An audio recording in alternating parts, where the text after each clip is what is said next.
welcome to Creative Block. I'm your host, V, because Gene is up and about doing some Q-Bomb stuff, so he'll be back with us soon. And I will be interviewing people in creative industries about their life, work, and hobbies while we doodle jam.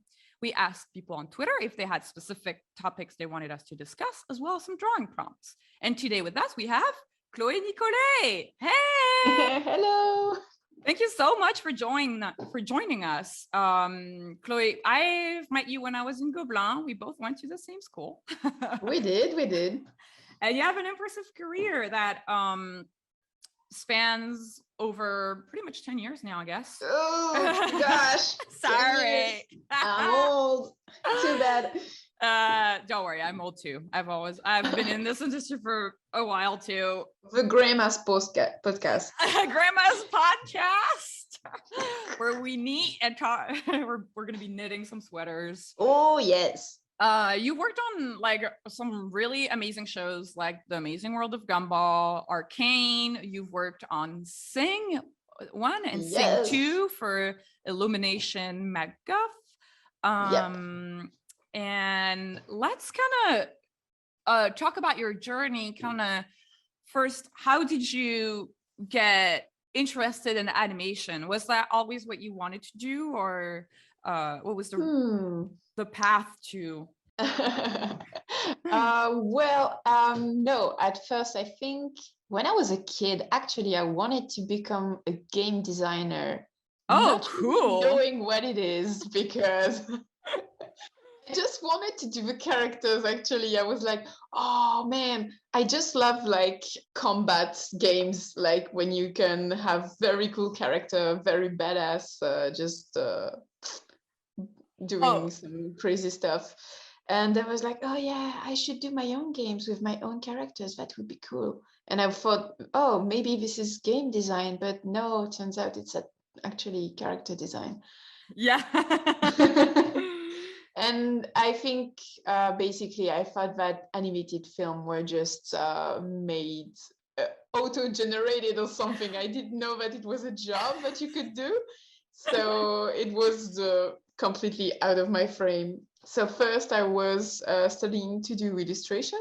And then afterwards I realized like, oh, if I'm an illustrator, then it means that I'm going to have to work on my own from home. Oh, this is not so great. I really wish I could work with some people around me. So I started animation school after that. That is right. You went to 2 different schools. I think that's really cool. How long did you study illustration for? For 2 years. 2 years. Nice. And how many times did you try to get into Gobelins? Actually, just 2. And I think that's a good score. I think so as well. That was the same for me and for Alice that we interviewed in the previous episode. Yeah. I feel like that's the average. Yeah. Getting into Gobelins takes at least, I mean, you might be a little prodigy and getting try, but oh no, not me.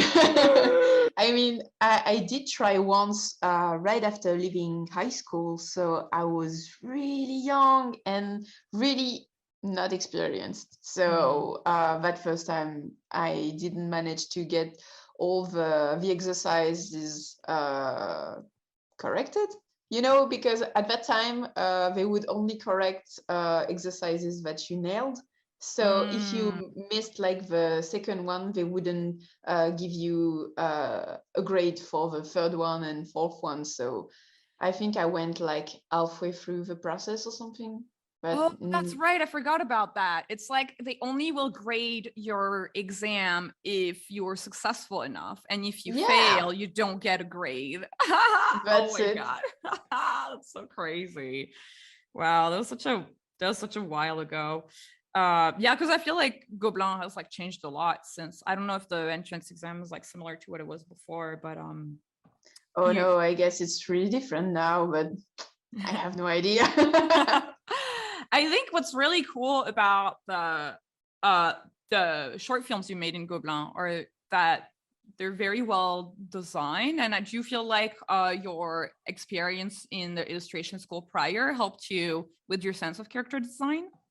Yeah, I think so. I think it's really lucky if you come from a different background because you can bring in unexpected things to the table, you know? Mm-hmm. So yeah, I think I definitely had some references that maybe others didn't have. So that's always nice because I don't think that we spend a lot of time working on anything else than animation itself when we are in Gobelin. You know, it's really That's specialized for that's very animation.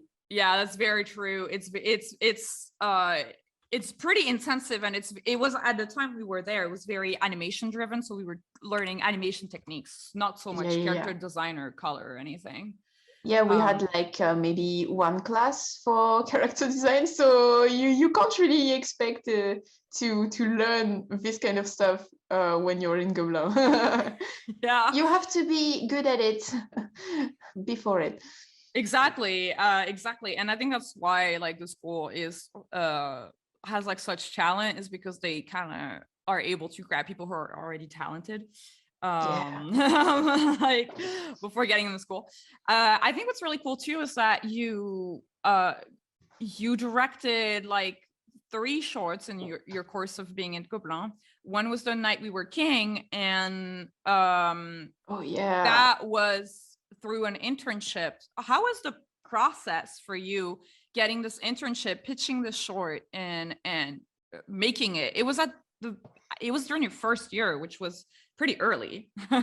Oh yeah, yeah, yeah. We barely knew how to animate, so it was really a struggle. And yeah, I recall that we animated everything on paper actually. So we had to scan all the drawings, and we had like just barely 2 months to finish 4 minutes of animation. So it was, yeah, Wow. really crazy. I don't know how we made it actually, but we did. And I think it was my best experience making short films because the ones I did during the school Mm-hmm. courses, how you do during school years, I didn't have as much fun as when I did this projects outside of school because we could do just anything we wanted. So Oh, that's yeah. right. Yeah. Do you feel like producers were very involved because you pitched it to it was like a production studio, right? It was at the time called where did you pitch it again? Was it at Wick? It was Cube Oh, Creative. Yeah. yeah. They do some awesome stuff. Yeah, they do. They They're did like Kailu, right? yes. So for anyone who's listening, Kairu is a French animated TV series about like it's a CGI TV series with a little frog protagonist, and it's very slapsticky. It's really funny and cute. It's kind of similar to Ice Age in some sense in terms of like the Mhm. humor. Yeah, that's awesome. How how did you go about finding your first gig after Gobelin? Or like did you start working during the school, or like did you get a job right after school? How was that process like? Well, you know how it is, right? When you come from Gobelin, you have like a lot of opportunities coming directly to you. So I didn't struggle that much to get my first job, which Mm. is super lucky. I mean, thank God, because I was so stressed. I was like, am I good enough? Even after all these years, I don't know. So actually, I think Mac Guff came to the school to see all of the films we did that year. And Mm-hmm. so they came to see us one after the other just to say like, oh, what did you do on this project? Oh, you did character design or you did animation. Interesting. Would you like to maybe get an interview at Mac Guff to try and work with us?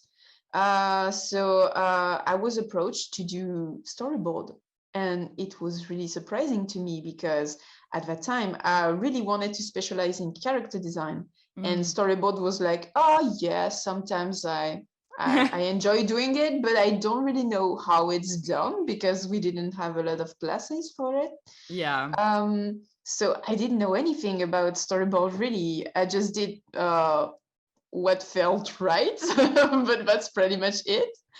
And so I was like, oh, you want me to do storyboard on a feature film? Oh, Yeah. well, we can try.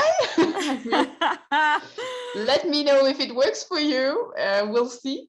And so that's how I started working on Sing, directed by Garth Jennings, Mm. which is an awesome director. He gave me so much confidence in my work. He's really, really nice and talented. So shout out to him. And so I basically learned how to do storyboards on the job because, yeah, I was quite inexperienced at that time.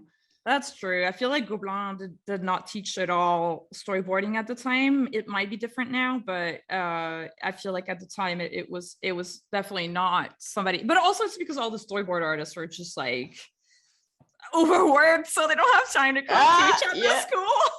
I guess so. You're right. You must be right. How did you learn on the job? Do you feel like you had a mentor on a job? Did you have someone that you could like show your work to, or was it mostly working with Garth that gave you kind of like the insight on how to like pick your shots, kind of like? Well, actually, Garth Jennings, he comes from live action, so he doesn't know a lot about animation actually. So he really had that nice insight of someone who doesn't know exactly how we do it. He would always come to the story room and be like, oh, you did this, you did that. Oh, it's so amazing. Oh, it's that's so great. And you're like, thank you for making me feel like I'm doing something. But my supervisor at the time, we all call him Zebe, but actually his name is Christophe Lourdelet, and he's super talented. And he taught me basically everything I needed to know, but also the rest of the team, because at that time we would work all in the same little room. So even the storyboarders that were working on other projects such as Despicable Me, Pets, this kind of stuff, we would be all with each other all day long. So yeah, it was nice to just get advice from everyone, because everyone has a different way to storyboard and to approach things. So yeah, really, really interesting. Yeah, that's really great. How many other board artists were in the room? Because it is true, you do learn a lot from your peers. Oh yeah, for sure. I think we were like maybe 8 or 10 people at some point. Yeah, quite a lot of people in that small little room.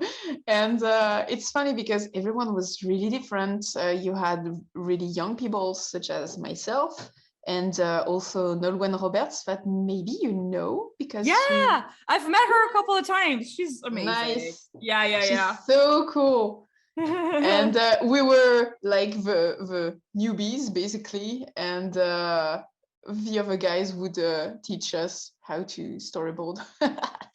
Nice. That's so great. How long had they been at the studio, do you think, the other people that were like teaching you? Frankly, I think they were pretty much part of of the room at that point. They've been there for like 10 years. Yeah, it was slightly older people, and actually it's good because Mac Guff is a really good place to stay and establish a career path. Because they always have projects going on compared to other studios in France that sometimes they will close the studio between two productions, so you never know if you will be able to stay there or not. But Mac Guff is very stable in that regard, so it's a good place to be, especially if you have like a family, kids, and you want to care for them. So yeah. I feel like Mac Guff, so the studio for illumination in Paris, is the closest to what a feature studio would be like out here in LA. Oh, yeah. Yeah, I feel like for TV, TV is kind of infamous for just hiring you on a project, and then when the project is over, it's like, thanks, see you Bye. around. Yeah, for Yeah. sure. What how long did you work at Mac Guff, and when did you decide to leave for your next project? I stayed for quite a long time, actually, 3 years. Oh I yeah, did, yeah. the whole production of Sing, actually. And I think I even worked a bit on Sing too before. No, because I came back at some point. I came back because they needed people, and I was like, oh yeah, sure, I can come for a few months. Well, basically, it was really comfortable working at Mac Guff with all these people that have been that I knew for 3 years. So it was basically my new family after school, you know. And I really enjoyed working with them, but I felt that, oh shit, I think this is getting too comfortable, right? I could spend my whole life working here actually, and it would work, and it's a Right. good job too. So I felt like, oh, maybe I should try and find like other experience to just see what I'm worth, and to work on different projects. So I eventually left. Yeah, I like to think they challenge were a bit yourself. yeah, exactly. Yeah. That's that. I think that's really brave, because I feel like a lot of, I mean, I think it's in human nature to like seek security, and Oh, for sure. so Yeah. sometimes you're like, oh, but if I want to grow, I need to put everything in Jeopardy, I guess. Yes, but I was so insecure. Even, I mean, everything was going my way since I left school, but I think it's just in my personality, right? I Mm. constantly doubt myself. I have a very big imposter syndrome to deal with. So I was like, oh, yeah, maybe I was just lucky all this time, and maybe I won't find a job, and maybe it was a mistake. But no, things Yeah. went well. So it's okay. I feel like if you don't have imposter syndrome, you're not really a storyboard artist. No, I'm just joking. You don't have to have imposter syndrome. I mean, I'm half Actually, I joking. concur. I think you're right. Yes. Yeah, I feel like there's like a very specific psychological profile that is attracted to these kind of jobs, For because sure. it's really hard. It's really hard work. It is, it is. And it's a bit lonely, I think, to Yeah. compare to other jobs, because when I see people working during production, right, not pre-production like we do, I feel that they work more together, they brainstorm together, and blah blah blah.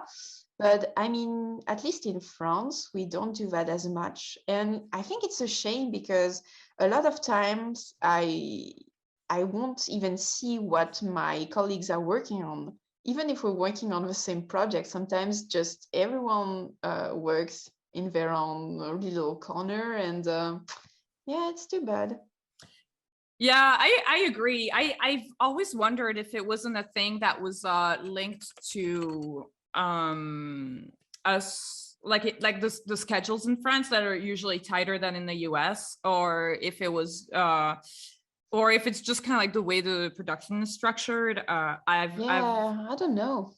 Yeah, because I've noticed, like, I've worked on shows where I would have board partners where like it would be easier to just kind of talk through scenes and figure out some moments because you're not by yourself working on the episode. And we Yeah. also have usually a director that is assigned to the episode, so you can brainstorm with your director. But it's very rare in France to have that dynamic, because usually it's just a single board artist per episode, and we don't really have a director. We Yep. have like a basically, the way they're called is storyboard supervisor, but what they really do is more similar to what a supervising director would do in America.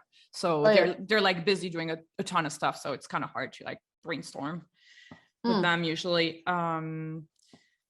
Yeah, that's a very interesting thing you're saying about, like, yeah, like brainstorming and like having it, like coming up with ideas together will always, like, I think end up with a better product at the end. Yeah. Did you so what was the show you jumped on after Mac Guff? Well, actually, right after Mac Guff, that's when I worked on Gumball. Yes. Awesome. What season was it? Yeah. That was like, Yeah. dude, every time, the Amazing World of Gumball would like reach out to me, maybe like every new season. At first it was for in-betweening, and I was like, I think I'm better than in-betweening. But then they were like, then they started reaching out for his storyboarding, but I was always wrapped up in another project. So I never managed to, but it's such a freaking great show. It is so clever. So well. It did so well for the network as well. Oh yeah. Yeah. How is it for you working on the show? What season did you work on? I think I worked in between season 5 and 6. I did maybe like 6 or 7 episodes, I think. Not too many, but I feel like it. I spent a long time working there, but yeah. Because each episode would take like 5 weeks to make. I mean, storyboard wise, of course. So we would spend quite a lot of time on a single episode to make sure like everything is super well done and the gags are there and they are as good as they can be. Like we would have 3 different pitches per episode. Yeah, like can you describe a little bit what was the team makeup? So you said you have 5 weeks to do an episode. Were you by yourself?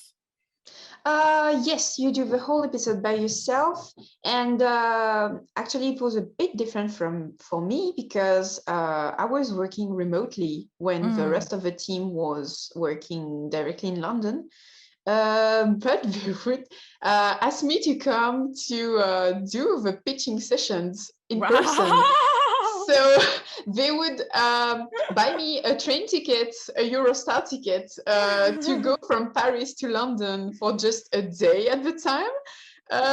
So I would leave like at 6 a.m. in the morning and come back at 9 p.m. at night. What an anxiety. Yes. I know. Like what an anxiety buildup to be on the fucking like train ride for like 2 hours and then like driving, like getting all the way to the studio just to pitch in front of the whole team. Yeah, the first time I had to do it, I was so nervous, like big tummy ache and everything. And especially because I had to pitch everything in English, right? Yeah. Oh my god. Ouch. Yeah, hardcore. But it was such a good experience too. I mean, one of the best shows I worked on, and I had the chance to do most of my pitching sessions with Ben Boclet, the creator of the show. And he's so full of ideas, and you can see how much effort he puts into each episode. Like everything needs to be perfect. And when we get a funny idea, we try to push it to the max to make sure that it's not just funny, it's also clever, and you're gonna work on it again and again until it's perfectly right. And it was so much fun. Would you say, so you said you pitched 3 times. So after how long did you do the first pitch? And what was the first pitch like?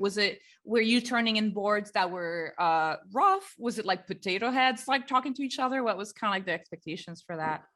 Well, normally that would be the case. Like we were asked to just show rough drawings, basically potato head-ish with just a good eye direction and blah, blah, blah. But being the stupid bitch that I am, actually, I hate to redraw everything once I have my rough drawings. So I'm a bit of a maniac. So I drew everything not rough, but clean directly for the first my page. God. Are you in 6 days? You're crazy. 6 days? Wait, so you drew an 11-minute clean in 6 working days? Well, actually, most of the time I couldn't quite finish till the end, and I would not put all the animation poses. Okay. I would just like put the main poses, and during the pitch I would say like, oh yeah, and he walks up to there and he grabs the bottle and blah blah blah. Oh, so kind of So like a beat board almost. Like kinda, yeah. mhm. And sometimes I didn't have like the very end of the episode, but it was fine because during that first pitch we would be more interested in the first part of the episode, because it took so much time to correct everything, think about how we can make things better and blah blah blah, that also they were drawing all the notes on post-its, and then they had to scan all the post-its and send them as a PDF to me, so it would take a lot of time. That's so funny. That was before smartphones, or like they couldn't take pictures No, with a smartphone? no, not even. We had all we needed. We could have done it digitally, but actually we were just sitting around the table, very old school, like drawing on post-its and scanning like 200 pages of storyboard. So yeah, it was a bit time consuming. Wow, that's so interesting. But It's we so made funny. it work. Yeah, maybe it wasn't the most efficient way to do it, but that way Ben would draw like exactly the kind of silly poses and everything that he meant to draw. So you could see exactly what you needed to do to get it right. So you lose time with the scan and everything, but you win some time in accuracy, I think. Yeah, that makes a lot of sense. We actually had a when I was working on Thundercats for the showrunner would actually, after we pitched our boards, he would have a Cintiq monitor hooked up to the computer that we used to pitch, and he would actually draw over our boards right after the pitch. Yeah, I was like, dang, this is great. And right after the pitch, then you get your file that's got all the notes. Oh, in it. yeah. Yeah. Oh, for sure. Yeah. That's very cool. So the first pitch on Gumball was more like broad ideas, kind of looking a first look at all of the gags and kind of like amping up the funny, making sure everything is like funnier. Who was in the room? Was it you, the showrunner, supervising director? It depends. It was always a different person. Like if you saw, for example, Ben on the first pitch, then on the second one, you would most likely see another of the directors. There were 3 directors total. And there was Mick, Ben, and I don't remember the name of the last director. Sorry, because I didn't have a lot of pitches with him, and I forgot. I'm sorry. So yeah, and we would be like maybe 3 people in the room. Sometimes someone from edit would come and see where we were at, but basically it was you and one of the directors, just working on ideas and seeing what needed to be adjusted. Nice. What were the expectations for the next 2 pitches? So you had 6 days to turn in your first pitch. Was it another 6 days before the second pitch? I think you had kind of the same time, maybe a bit more, to apply all the notes that were given on the first pitch. And as I said, most of the time we wouldn't have enough time during pitch day to cover the whole episode at once. Right. So it would be like, oh, you have to make adjustment on the first part of the episode. And if you didn't manage to finish your rough for the second part, you can finish it too. And back to pitching. And this time they would work like on the second part, the end, and maybe something more global at the same time. And the last pitch is to really check if everything is how it should be. Is it clean enough? Can we read all the poses? Are we kind of on model? Because it's a 2D show, right? So yeah, the last pitch, most of the time I would do it from home, actually. Oh, Just okay, showing okay. my boards once they were finished to make sure that everything was there.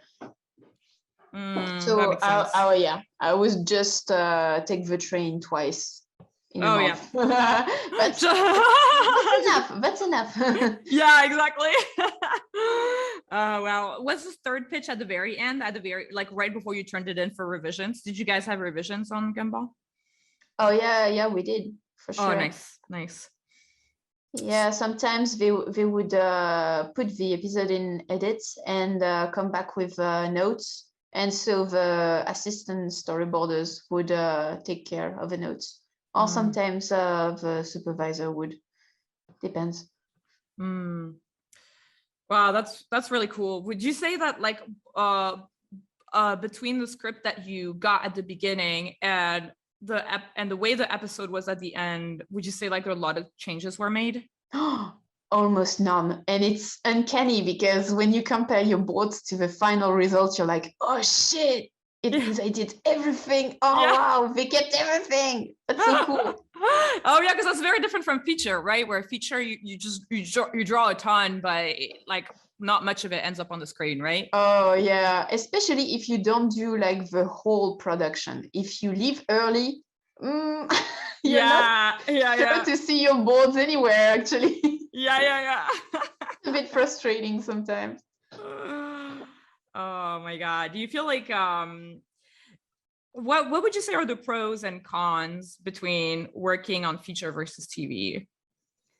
I must say I prefer to work on features because it allows you to make staging. So it allows you to do staging, to think about your staging a little bit more.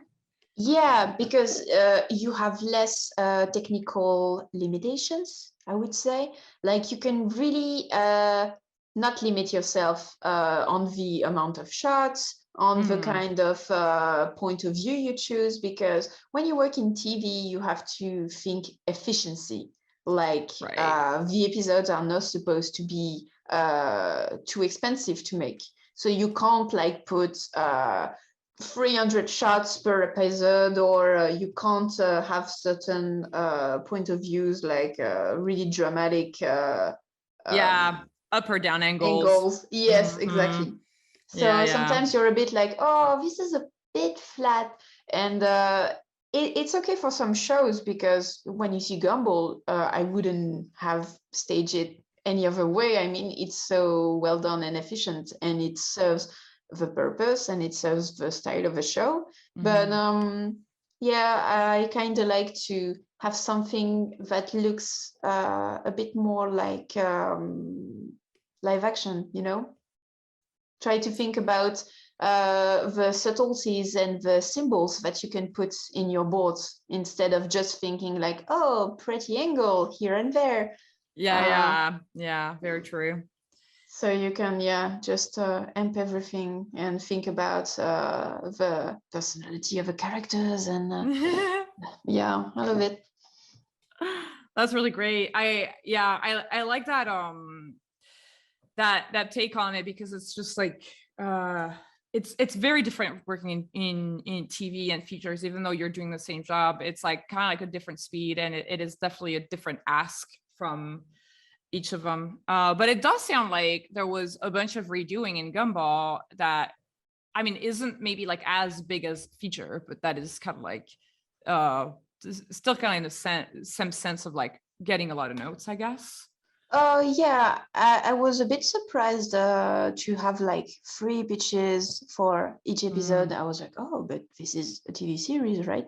Mm-hmm. But they would allow more time per episode than other TV shows I've been working on, and it shows, right? I mean, the quality of the show is really, really good, and it's really funny. And I think that if we manage to have a bit more time on all the other series, we would have something really great. Yeah, So yeah. I agree. I feel like Yeah, Give budget us and more time, Yeah. please. We want to do good, but we can't. Yeah, I know what you mean. It's so true. It's that thing where it's just like the budget, man. The budget's so tough. Yeah. After Gumball, what was the next production that you jumped on? After Gumball, I think I took a little well-deserved break, and a few other projects that American audiences might not be familiar with. A really great show that looks a lot like Gumball, actually, whose name is Coach Me If You Can. Have you seen it? Oh yeah, so I haven't seen Coach Me If You Can, but I'm familiar with that team's work because they worked on. I did some revisions for Hubert and Takako, which is basically the previous, like their previous iteration of a TV show. They're so good. It's really funny. It is. It's so sweet. And a lot of the designers from Gumball went on Coach Me If You Can. Yes. Yeah, You can tell the style Yeah. is really similar. Yeah. But really, if you can, watch it. I think maybe it's possible to find it online. Not sure. I think so. I mean, I remember for Hubert and Takako, it was all like kind of like, I guess, leaked on YouTube or something. Oh, well. Coach Me If You Can. I'll just pull up a picture on the because Jamboard. If you guys are listening on the Spotify or on iTunes, check out the YouTube video so you can have an idea what Coach Me If You Can looks like. Yeah, because it's a really great show and really absurd and funny too. And I don't think it worked that well. I couldn't see it on French television anywhere. So yeah, it's too bad. I think it kind of fell into a hole, and it would be cool if more people saw it because really it was so funny. Where was it? Interesting. Where was it aired? Let me look at that real fast. I'm gonna pull up the Wikipedia. This is so sad. I guess it is on the episodes can be. Oh, it has 5 million views on YouTube. Really? Yeah. Well, that's crazy. So if you guys can basically search Coach Me If You Can, you can see season 1, episode 41. That one has 5 million views. Wow. Hidden gems. Hidden gems, y'all. Yeah, there's another one. Season 1, episode 8, 1.8 million views. Oh, wow. They do a lot of views. I hope they put some ads on these. Yeah, I hope so. Wow. So yeah, it got its own little corner on the internet. Yeah, that one's got 3 million views. Yeah, they do well. Yeah, they've done well on YouTube. So cool. I'm really happy they do. Yeah, I'm really happy too, because I do feel like Zilam makes some really amazing TV shows. I think the humor is really on point, and I do believe they make some of the best shows, I think, in France, and especially because I know how hard the people are working on these shows. You know, like, I mean, you can testify to it. How hard was it to work on this show? Well, actually, it was kind of okay compared to other projects I've been on, because we had enough time to do all the episodes. We were not like in a constant rush, as you can be sometimes when you work as a story artist. So really, it was really nice. Completely different from from other projects I've been on. Yeah. I won't say names, but I think I know. I think you know, we discussed this before. Yeah. I'm so happy to see that, like, this was fun.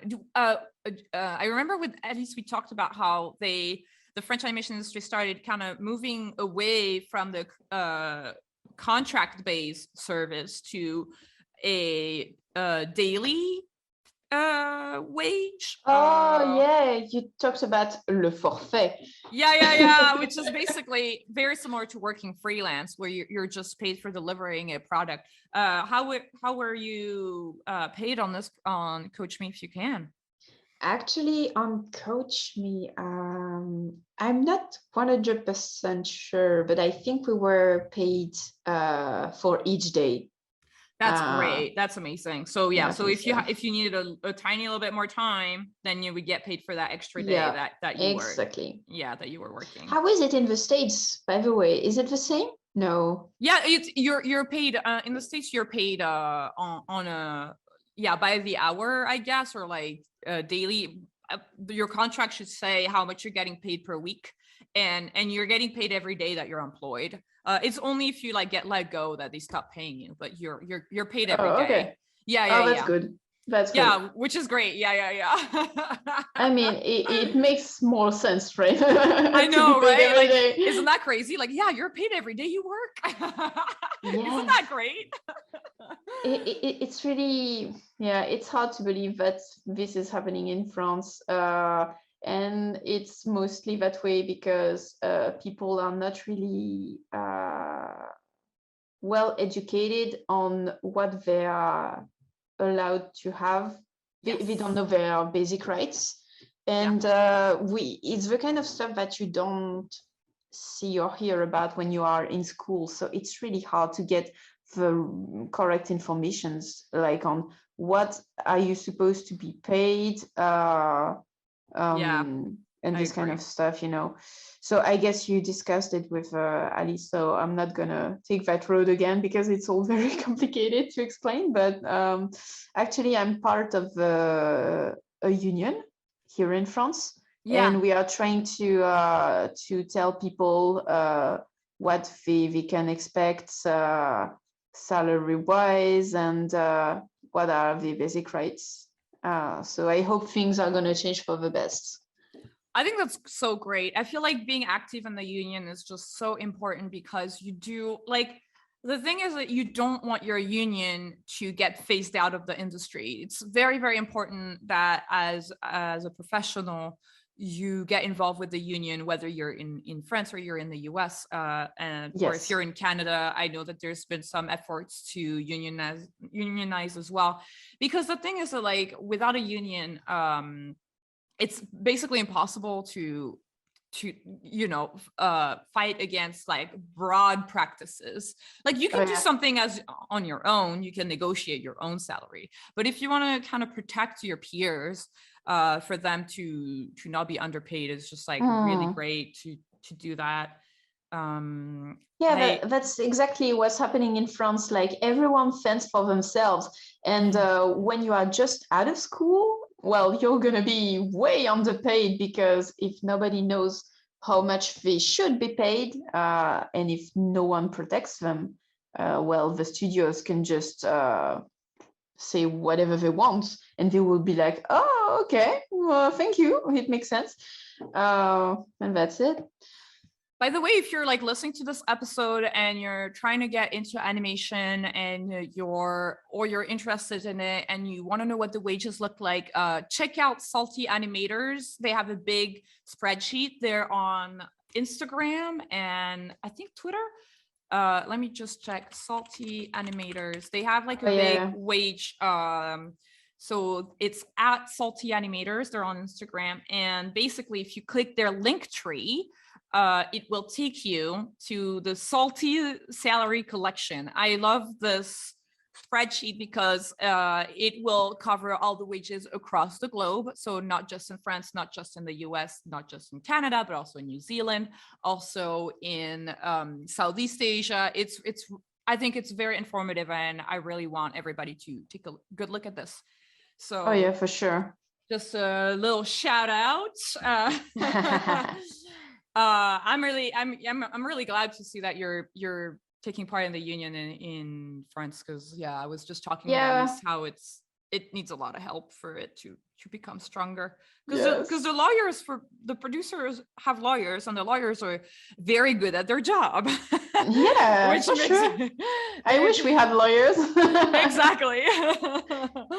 So you need a lot of people to help out for negotiations and stuff like that. Yeah. So can you talk about how much you were making on Coach Me if you can, and what was like the amount of pages that you had to do in what amount of time, and kind of all that Well, nitty gritty of it? I think as we said, like Coach Me took a lot of inspiration from Gumball, and there were even some story artists that worked on Gumball and came to work on Coach Me. Mhm. Shout out to Vendry Monoré, my supervisor at the time, who worked on both. And the prices were quite good. I think it was the regular amount we were supposed to be paid. So it was $200, 200 euros, sorry, per day. Per day. So on a whole month, I have to calculate because I can't remember.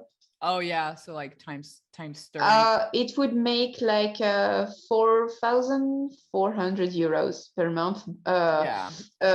Without counting all the charges and everything. So you would make like maybe 3,000 euros and blah blah blah. Yeah. Because in France the salaries you're paid at the end of the month. Yep. Yeah. Whereas Aren't you? In the US, it's like you're paid weekly, sometimes Oh. bi-monthly, but the most common way in animation to be paid is weekly. Oh, I see. Interesting. Yeah, I remember like when I started at Nickelodeon and it was Friday. One of my coworkers was like, "Let's go to the comic book store because it's payday." It's payday. I was like, payday. What do you mean? Yeah, it's so funny. It was so funny. Really cool. And when did you decide to how did you decide to go back to Mac Guff to work on Sing 2? And also when did you work on Arcane? How did that whole timeline work out? I need to check my LinkedIn to see how everything went, sorry. But basically I just came back on Sing 2 because they needed someone, and I felt like, oh yeah, they need some help. They're my people. I should come and work for a bit with them. But at the back of my mind, I knew that I wouldn't come back like to stay. So maybe I spent like 6 or 8 months on Sing 2, and it was really fun to work with the whole team again. I was really thankful to have them with me. And afterwards, I think I did a couple of projects, including some character design. And a friend of mine worked on Arcane, actually. And I felt, this looks interesting. Can you tell me maybe if we are looking at an interesting project? Do you know if we are recruiting maybe? And she said, yeah, actually they're looking for storyboarders, so maybe you should pass a test. So I did, and it was a bit scary because it was an animation style that I had never tried before. When you look at what I did on Sing or Gumball, it's a completely different thing from what Arcane is. So I was like, oh, I'm right, not completely sure I can do it. Those projects are all very like cartoony, and Arcane is very realistic and like moody. So yeah, exactly. It's a very different. Yeah. That's so funny. I think the test was really helpful in that way because I could prove that I could do it all, basically. Because when they saw just the storyboards, I showed them, they were like, oh, so you do cartoons, right? And funny gags. And I was like, yes, but I think I can do more than that. So let me try. And so it worked out. And I've been working on season 1 episodes, mostly on episode 6 and a bit on 8. No, mostly on 8, a bit on 6. Yes, that's it. And I would help a bit like cleaning storyboards on episode 4 and 5 before that. When you say cleaning, would you say it's kind of like revisions, or is it just like really just going over the drawings and cleaning it up? A combination of both, I would say, Mm, because on Arcane, it was really interesting and important to them to get the feel and the atmosphere right. So mm, it was asked that we put a bit more effort into the drawing, the mm, poses, the lighting. mm. Oh, so you were toning the boards, kind of like, Yes. yeah. Would you say it was more similar to you to TV or to feature working on Arcane? Well, actually, I know that it's a TV show technically, but for us, it was like working on a feature film. I mean, you can't really compare the process to TV Mm, because we would work on several episodes at the same time and uh, checking how the continuity was from one episode to the other and brainstorming with the team. mm. Sometimes the script would change a bit, so we had to adjust some things. And we would spend quite a lot of time on one episode because they are so big, right? Right. Almost Yeah. 40 minutes long. Yes. Yeah. So Yeah. I think, yeah, maybe a month or two on each episode. I can't remember too well, but yeah, we spent a lot of time uh, just refining everything. Wow. Yeah. Yeah. Yeah. Because those are 40 minutes, right? Yeah. Yeah, that's huge. I'm also working on a show with very long episodes, and it's so mind boggling. You're like, when is this ever? Yeah. When are we ever done with an episode? It's a new thing. It's not TV. It's not film. It's Yeah, arcade. they're calling these projects prestige shows basically. So it means, yeah, Oh, that they're kind of like in between feature and TV. I see. Um, yeah, that's very interesting. So how long were you working on Arcane total? A year almost. Yeah, maybe 10 months or something. It was really a very interesting project, and I loved working with the team. Everyone was so talented. It was crazy. But also, I think I can safely say that this was the hardest project I've been working on. Yeah. Because it's just so like high quality, right? It's Yeah, yeah, the yeah, yeah. stakes are so high. You can't just put regular shots. You have to think it through and to know exactly what you're trying to convey. So a lot of adjustments for sure. Yeah. That makes sense. That's really cool. I was also gonna ask you about you've been doing a little bit of character design. How was it for you jumping between storyboard and character design and vice versa? Like, did you find it difficult at all? Well, actually, character design was kind of my first love when I was in school, and I thought I would be doing this. But I don't know how it's like in the US, but I feel that in France, a lot of people are fighting for the same jobs Yes. that are character design and visual development. Hmm. So I think it's a bit hard to find a job in this field. So I was like, oh, okay, I'm going to start with storyboard. And when I have a chance, I will make a comeback as a Yeah. character design. But yeah, I think it's a bit difficult to juggle between the two because when you start working for one kind of job, the producers are always going to label you as a story artist and not two things. Yeah. So Yeah. I had to pass a test to work on a project that I wanted to work on. But actually, when they saw that my style was fitting the project and that I did everything in the correct amount of time, I guess, they were like, "Oh, sure, you can do it. That's fine." Oh, Uh, awesome.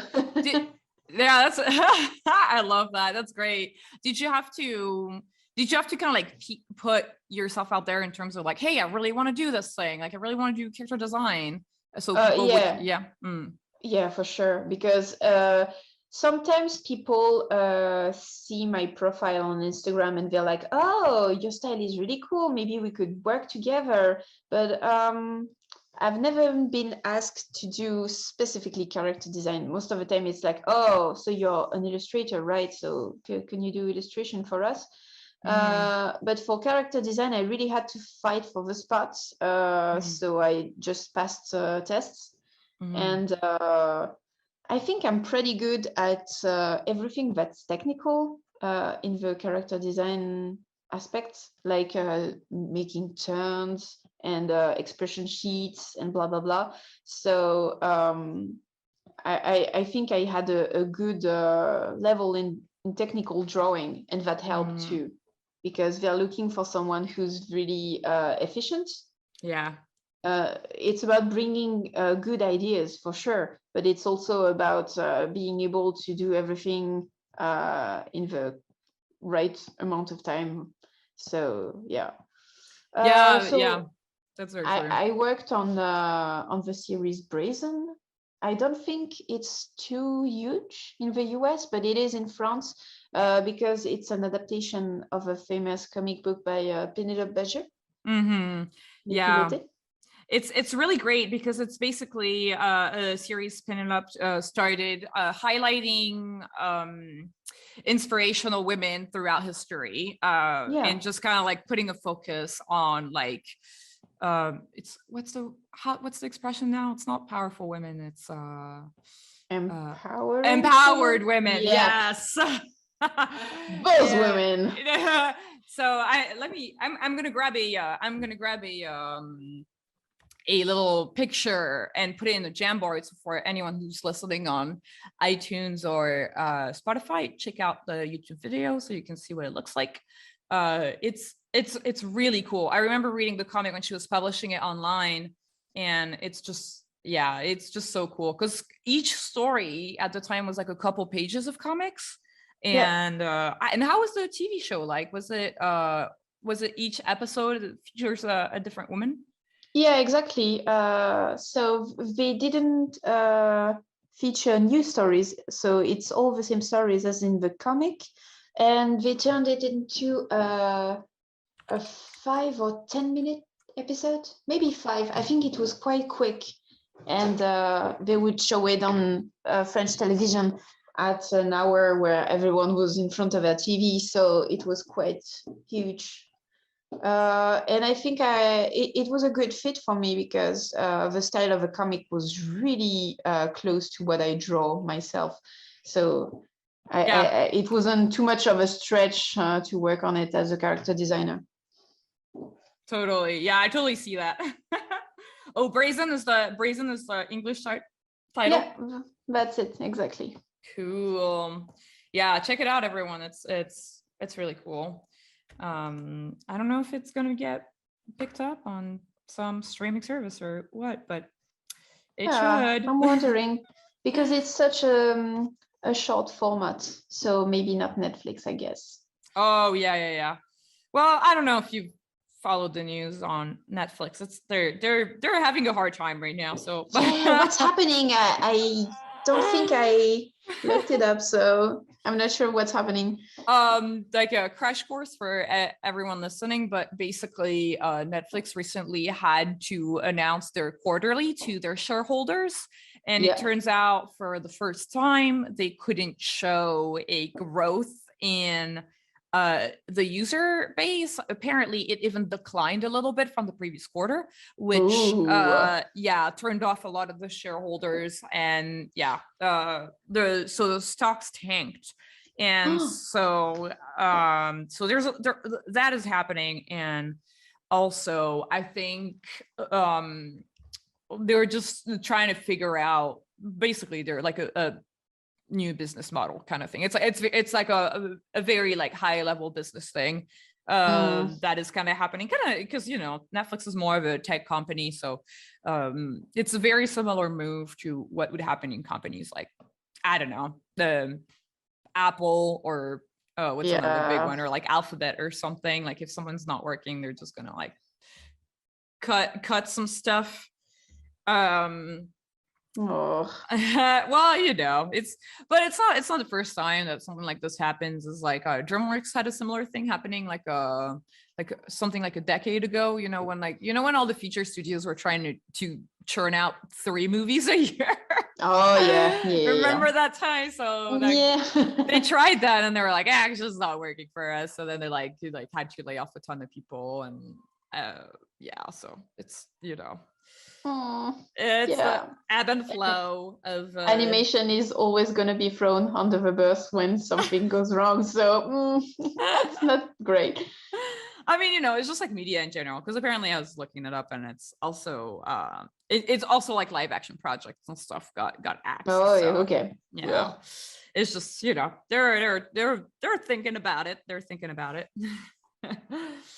Yeah. So, and would you say, like, once you worked as a character designer, was it easy to go back to boards? Because how long were you character designing on this show?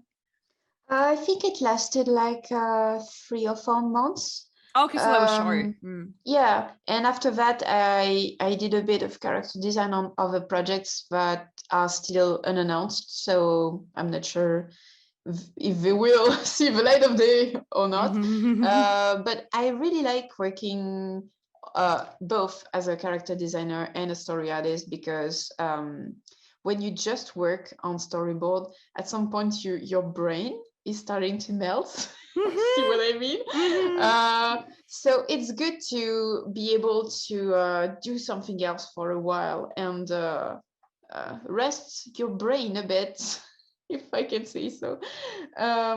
Because to me, I feel that character design is it's challenging for sure, but way less than storyboards. So when I'm a bit like overwhelmed by storyboard work, I just take a break or do some character design in between projects. Yeah, that's really great, because I do agree. I feel like doing like storyboarding for a long time, especially with the schedules in France, it's just like it's really, really hard, and it's easy to get burnt out. Oh yeah. Do you when you say you do some character design or something else, did you mean like illustration or like freelance work? I do a bit of that as well, but it's not really my main income. And I know that people are always surprised because online I've got a bit of a following, and people think that I'm a full-time illustrator, but that's not the case actually. Nobody online has ever seen my professional work because I never post my boards. Yeah. But I'm a story artist, I swear. It takes a lot of time. I started doing it with Thundercats. I was just like, I'm gonna like grab these boards and do the comparison with the final product and da da da da da. And I was just like, this is just taking like I'm too lazy for this. I don't. Me too, frankly. And it's a bit tricky as well, because you can't really show boards for any project that are not released yet. So you have to wait sometimes up to 3 or 4 years before you can show your board. And when the time comes, you're like, oh, my boards are so bad anyway. I'm not going to show them. So yeah, nobody can see it. I have like a special secret folder that I send when I want to work on a project. But like the NDA little folder that yes, exactly. With a password and yeah. everything. Yes. VPN. No. Yeah, awesome. That's great. I was gonna ask you about Creative Block. What does it feel like for you? And how'd you get over it? If you do get over it.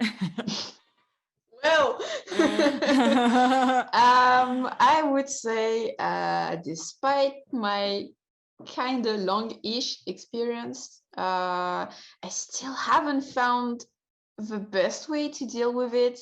So if you've got any tips for me, people, just feel free to reach out, because frankly, I don't deal with it. I just wait until it passes. You're in the waiting game. Eventually it'll go away. Well, check out all of our other episodes. Everyone gives their we ask these questions to all of our guests. That's nice. Cool. I will do that because I could lie, I could give some heartfelt advice that I don't follow myself, but I need to be real with you guys. I'm really bad with the block, so no judgment. Yep, that that's that one's a tough one, and that's the reason why we ask it to a lot of people. I think we could ask some questions from Twitter. Yeah. I think this one's really great from @AdamBills, who's a good follower of ours. He's been like commenting a lot. Thanks, Adam, for being there, for supporting us. With Gumball using so many different styles of animation, did that influence the storyboarding at all? That's a good question. It's true that Gumball is a combination of 2D, 3D, and also stop motion characters in a 3D environment. But actually, I feel that they took more the path of the 2D to bring everything together, So even if you have some 3D characters in there, they try to stage and frame everything as if it were 2D. You don't get a lot of really action-heavy sequences where you're gonna have a camera that flies everywhere because, hey, it's 3D and you could do it, right? But actually they don't. So I would say, no, it's not really specific. I think it's kind of the same staging as any good old 2D show, in my opinion. Sometimes they would play on the fact that there's this character, Tina, the T-Rex, and it's a huge character. And I do believe I saw some episodes where they really played really like, action movie. You're gonna follow her through the streets of a city with a embarked camera or something. But apart from that, no, it's pretty standard actually. Yeah, it's more like story driven rather than technique driven. Yeah, for sure. Yeah. From @sonoft22 Choppy. Why? Yeah. Amazing username. I have no idea where to begin with storyboarding on my own. What would you recommend for getting started? Thanks so much. To do storyboard on your own must be a bit tricky at first, I reckon. But I think there are a lot of resources that you can find on internet. So that's really a game changer. Like maybe you're familiar with the blogspot called Fubinoobie. Oh yeah, that one's so great. Yeah. It's a gold mine. It can seem a bit overwhelming at first because there are so many things. It's like a giant thread on a just random blog page, and with a lot of resources for story artists, for all kind of things, TV, live action, the perspective, how to stylize your characters when you storyboard, everything, editing also. So you can check that, and I would recommend maybe getting a book to get the basics covered, just to know like the basic rules of storyboarding, like the 180 degrees rule, this kind of stuff. Yeah, totally. If you guys want to also look at another resource page, one that I really like is Mary Lum's resource spreadsheet. Basically, if you want to find it, you can go on her Twitter page. Her username is @Puka Noodles. She was a guest on Creative Block, one of our first guests.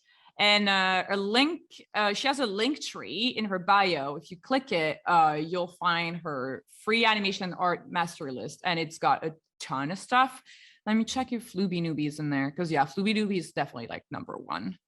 And I would recommend, of course, the Holy Bible, Framed Ink by Matthias. What's his name again? Framed Ink. Gosh, can't remember. Marcos Mateu Mestre. Ooh, nice. He's the best. And it's about how to put some meaning into an image and composition and storytelling, basically. So it works for comic books, it works for storyboard, it works for illustration, it works for basically everything. It's like all the good rules and thing you have to think about when you make a frame. Yeah, that looks awesome. I had actually never heard of that one, so Really? I'm excited. I'm gonna grab it right now. It's so cool. Yeah, drawing and composition for visual storytellers. That looks really awesome. Yeah, and he has the Whenever whenever I feel blocked with storyboarding, because sometimes you need to reset to the basics, you know. Sometimes you're like, oh no, I can't do this anymore, everything I draw is shit, I don't know what kind of shot I should put after this one, blah blah blah. Just read a page or two of framed ink and you'll be like, oh yes, right, I remember, okay, fine. Awesome. It's like the cheat sheet when you're like anxious. That's really awesome. From at Carts QT, what do you value most in your own work? That's a really good question. Ooh, that's a very deep question. Yes. Well, it's a tough exercise for me because I tend not to like my own art. I know that we are a lot of people in this situation, and sometimes it's hard to draw for yourself when you're not convinced by what you do. Being a perfectionist is really the worst. Try not to be. Nothing is perfect in this world.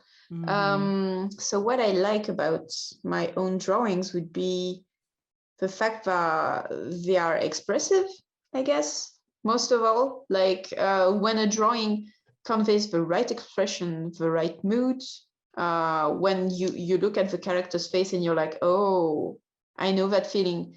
I feel that I can do that, and maybe that's my best strength. I'm really into acting and everything character driven. I'm really bad with backgrounds, for example, like really bad. Oh, so, really? Interesting. Yeah. And with perspective as well. Like you can be bad at some things and still find work, you know, just play on your strength, because that's what I do. I can't really draw hands. Like this is the best I can do. This oh is yeah, like more symbolic almost. Yeah, it's yes, but it works. And this is a tree, right? Otherwise, I can draw good-looking characters, so that's fine. So yeah, I would say expressiveness, and I'm quite happy with the mood of my illustrations. I think that's it. Oh, you're drawing your hand. Ah. I'm watching. No, I just saw, I mean, my hands are like, I noticed that I draw really crazy hands with like, ooh, you know, with like, yeah, good.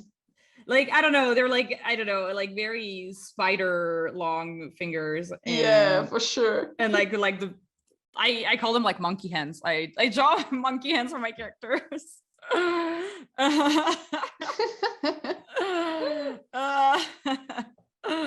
Yeah, that's so funny. From at Tiger_T, it's kind of similar to a previous question, but maybe we can focus on the part that is more on the later of their question, which is, do you have any advice for folks who might want to enter the world of animation later in their career? I would say don't be afraid, I guess, to just go and try it. I think the best way to get into the industry would be to befriend some people who are already in it, so that they can explain a bit to you how things work from the inside. I think it's really important because before I was working, when I was still in school, I thought I had a good vision of what people were expecting from me.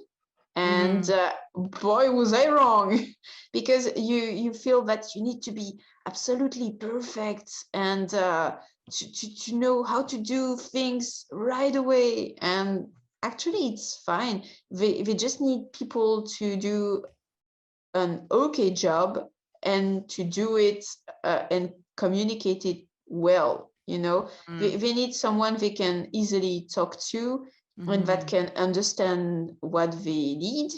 And it's okay if you're not like the hero, the best of the best, insanely talented. You can be just average, and if you are good at listening and you can turn in your work at the given time, then it's fine.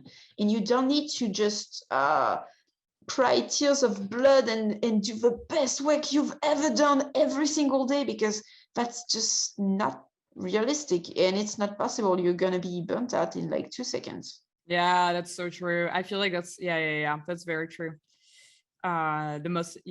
Great advice. Yeah, personality and reliability for sure, very important qualities to have. Be kind and nice to people and be reliable. Well, that was an awesome episode. I think we covered a lot of grounds. So I'm really excited we got to talk about all these shows and like have your insight on so many things. I think that's the end of this creative block. Chloe, thanks for being our guest and sharing your story. Oh, thank you for inviting me. It was so fun. Oh, thanks. I'm so happy when guests say that. And thanks to our listeners. Follow us on Twitter. It's that creative block, creative without the vowels, where we ask for drawing prompts and questions to ask our guests. Huge thanks to our editor Clements for editing the podcast and Malik for helping us produce the show. If you love our show, then support us on Patreon. Becoming a patron gets you early access to interviews as well as bonus episodes. Click the link in the description of this episode. I've been your host, V, keeping creative, and we'll see you next week. Bye. Bye-bye.